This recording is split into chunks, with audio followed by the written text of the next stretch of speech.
Hello అండి, ఈ వీడియోలో డిప్లొమా థర్డ్ సెమిస్టర్ వాళ్ళకి ఇంజనీరింగ్ మ్యాథమెటిక్స్ 2 నుండి ఒక ప్రాబ్లం చూద్దాం. ఈ ప్రాబ్లం C20 రెగ్యులేషన్ వాళ్ళకి ఈసీ వాళ్ళకి అక్టోబర్ నవంబర్ 2023లో 3 మార్క్స్ అడిగారండి.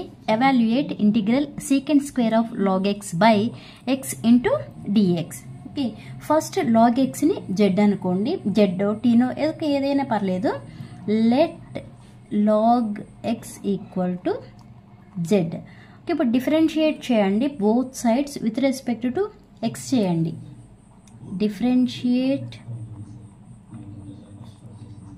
Differentiate on both sides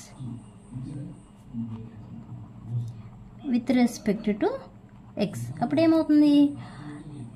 D by dx of log x equal to dz by dx అవుతుంది.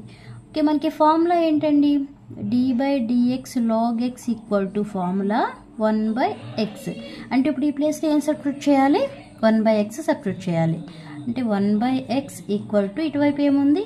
డిజెడ్ బై డిఎక్స్ అని ఉంది. ఈ ఈక్వేషన్ నుంచి నాకు డిజెడ్ కావాలి. డిజెడ్ ఈక్వల్ టు ఏమని రాయొచ్చు?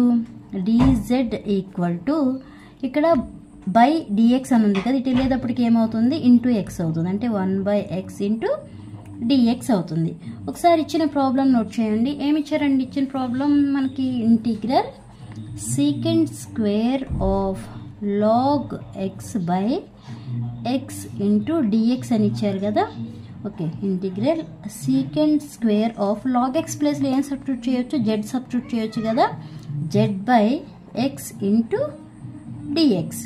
ఓకే, ఇప్పుడు చూడండి, మనకి డిజెడ్ అంటే 1/x ఇంటూ డిఎక్స్ కదా. అంటే ఆ ప్లేస్లో ఏమని రాయొచ్చు మనం? Secant square z into dz అని రాయొచ్చుగా, అంతే కదా. 1/x ఇంటూ డిఎక్స్ అంటే డిజెడ్. మనకి ఫార్ములా ఉంది కదా, ఏంటండి formula?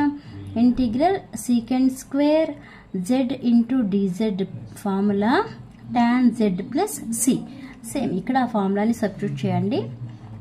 tan z plus c. మనకి జెడ్ అంటే ఏమన్నాము? tan ఆఫ్ లాగ్ ఎక్స్ని కదా మనం జెడ్ అన్నది. Okay, tan of log x plus c. Okay, ఇదే ఆన్సర్. అర్థమైందండి? అర్థమైతే లైక్ చేయండి, షేర్ చేయండి, అలానే సబ్స్క్రైబ్ చేయండి. Thanks for watching.